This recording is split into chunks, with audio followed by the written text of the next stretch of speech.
Hello, I'm Rich from Medieval History Buff. Please don't forget to like, subscribe and comment. All who do so are greatly appreciated. By the year 1210, King John's reign was well and truly headed for disaster. He had alienated a large portion of the population.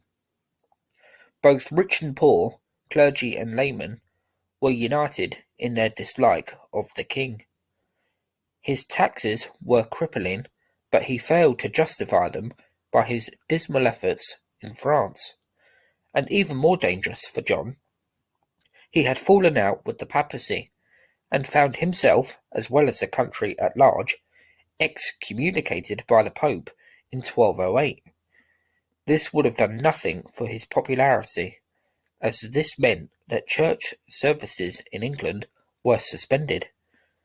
The year 1210 is where I pick up the story, from where I left off previously in part 3 of my videos on King John. 1210 started, predictably, with another scandal for the king. I did touch upon this towards the end of part 3 of my videos on King John, and I'll just mention it again here briefly. John decided to extort large sums of money from the Jewish community. He did this by blinding and executing innocent people and seizing their property. His behaviour was absolutely diabolical. Whilst rough treatment from the monarchy was not exactly unheard of for the Jews in medieval England or Europe as a whole, John had left them with little choice, and a large number of the Jewish community fled the country altogether. That same year of 1210, John diverted an army he had gathered, funded in no small part through his burdensome taxes. Instead of sailing for France, where he had initially intended to go, he decided instead to head for Ireland, where trouble had been brewing. When John arrived to restore order and impose his laws on the Irish, he faced stiff resistance, but he was ultimately successful and he returned to England. John then attempted to resolve the dispute over Stephen Langton, the man who had been appointed Archbishop of Canterbury by Pope Innocent III. Stephen was currently in France, awaiting for the opportunity to go to England and claim the vacancy at Canterbury, when he received messages from the English king to come to Dover to meet him. Stephen seemed more than happy to meet John and discuss the situation, and he indeed made preparations for his journey across the Channel, but tellingly he was warned by nobles to not make the trip. This gives a big indication as to how little John was now regarded by his nobility. They fully expected him to ensnare Stephen in some kind of trap. The nobles fully doubted John's willingness to accept Stephen as archbishop, as his pride would certainly stand in the way of accepting any appointment that hadn't been made by John himself. John's reign, as hopeless as it may have seemed to have been, was not without some successes. As I mentioned, he had subdued Ireland, and in 1211 he brought the Welsh into line, temporarily at least, as well. The situation between England's neighbours in the north, Scotland, and in the west, Wales and Ireland, was, for now, relatively stable. But the calm in Scotland didn't last. The Scottish king, William the Lion, now an old man of about 70, was driven from his kingdom, along with his queen, Ermengarde. William arrived at the court of King John, seeking his aid in restoring William to the Scottish throne. William paid homage to John, who knighted him in return, and together they marched northwards. The leader of the rebels, who had driven William out of Scotland, was captured and hanged. In return for John's help, John's daughter, Joan, was betrothed to William's son and successor, the soon-to-be Alexander III.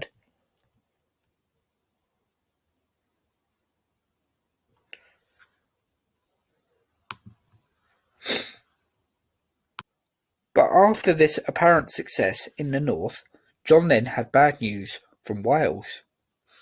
After being absolved by Innocent III from any loyalty that they had supposedly sworn to John after his previous successful military expedition into Wales, the Welsh became emboldened and attacked John's lands. Furious, John executed the Welsh hostages that he had taken as part of the peace agreement, but he was then defeated in battle, and to compound matters, word then got back to him that the nobility was now conspiring against him. There was growing unrest and an increasing desire for John to be deposed.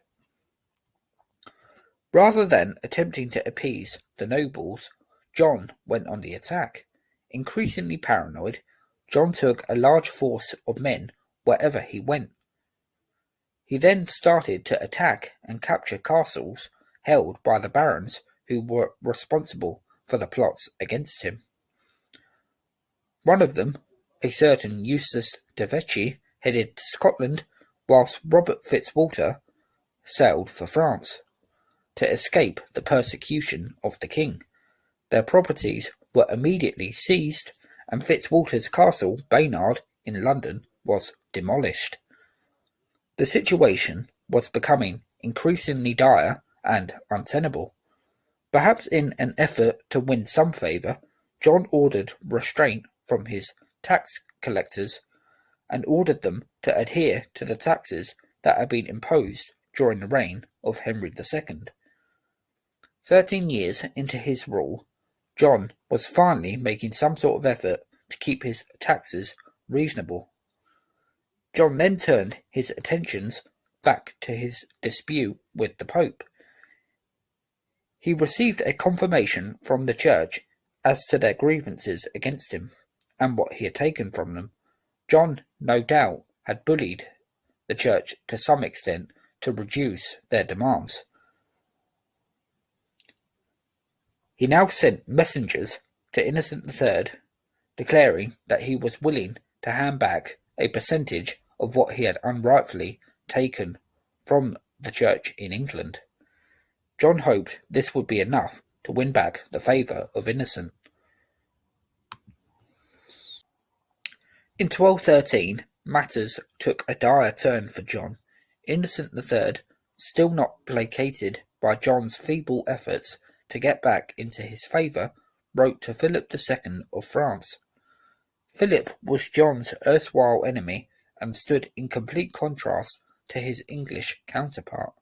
Opportunistic, but a canny and wily operator, Philip was only too willing to accept Innocent's offer to depose John from his throne. Philip had already ripped apart the empire built up by John's father, and now he could even think about kicking John off the throne altogether. The danger was very real, and John knew it all too well. He gathered all the men he could to guard the ports in case of a French invasion. He even took to bribing the poorest men in his kingdom to join his forces. But just in the nick of time for John, a peace agreement was reached with the Pope. He had returned to the fold of Innocent III, and things after that improved dramatically for John, and he even defeated Philip II in a sea battle. In the summer of 1213, Stephen Langton finally came to England, where he made peace with John. Had the king seen the error of his ways, it could only be hoped that he had. In 1214, John took the attack back to Philip. The successes of the previous year had evidently empowered him somewhat. John made significant gains at Poitiers before he made a pact with the Holy Roman Emperor Otto IV and also the Count of Flanders, after the Count had lost his territory to the French king. John now must have thought the perfect opportunity to re-establish the lost Angevin Empire had come. But it wasn't to be, and it was a total triumph for Philip at the Battle of Bovine, where he crushed the Allied forces and effectively ended any further hopes John might have harboured in France.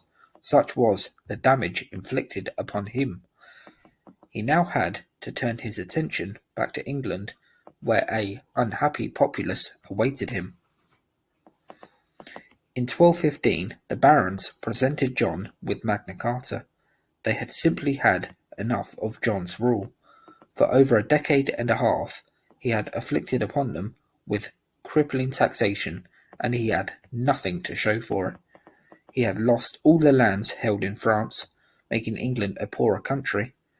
Previous disputes had forced earls and barons to flee the country, and on one occasion a member of the nobility had just about escaped John's clutches, but his wife and son were starved to death on John's orders. To boot, England had spent years in excommunication, and this would have been highly troubling for rich and for poor in a highly religious age. The fact of the matter was, John's reign could not continue as it was. John, though, did not take kindly to this charter that sought to protect the individual rights of men, and he attempted to fob the nobles off as long as he could. Eventually, it became clear that tensions were rising to such a point that civil war was imminent. Around Easter of 1215, a band of nobles gathered together in the north. Among them was one certain Robert Fitzwalter, who you might remember was exiled. Once again, though, John had failed to realise he could have cooled the situation down with a more pacifying attitude towards the nobility. But frankly, he seems to have been too daft to realise that, and civil war now seemed inevitable.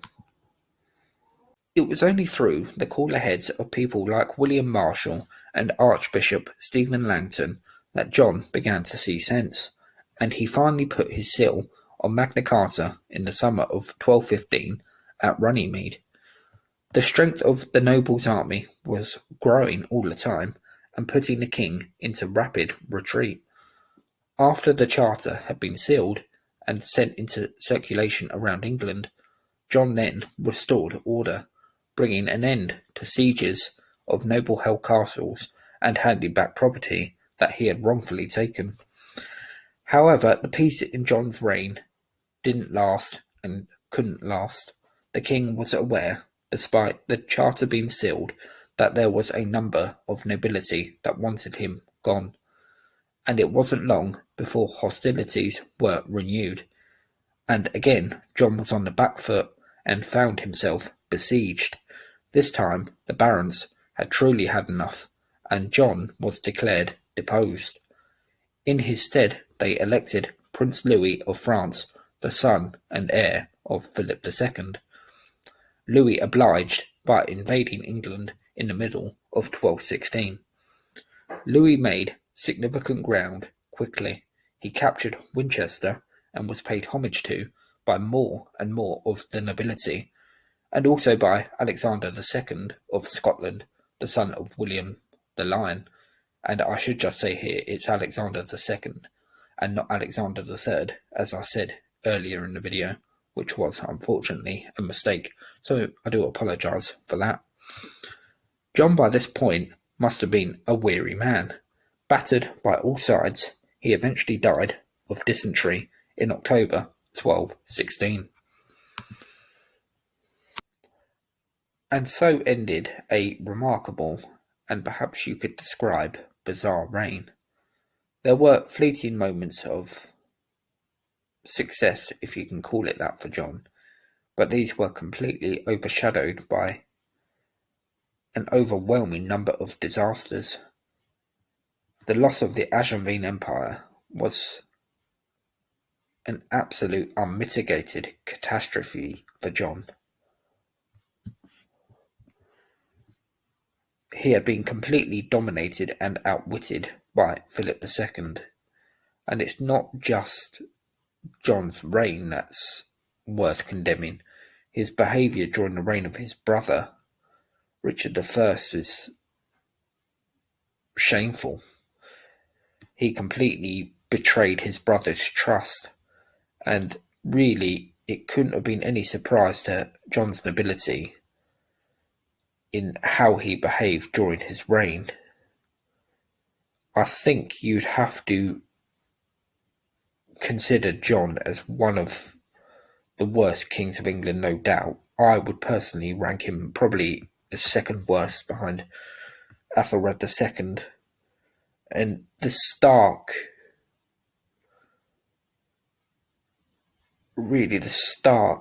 kind of indicator of how the nobles saw him was really summed up by their decision to invite a foreign prince to invade the country. This is a remarkable act of desperation and a real damning indictment of John, that the nobles had got to such a point, and not just the nobles, but the population of England had got to such a point of despair with their king that they were almost willing to jeopardize their own national security in order just to get rid of him. And this sums up John well, I think, and this really does show you how poor his reign was. John was bad King John in every sense of the name.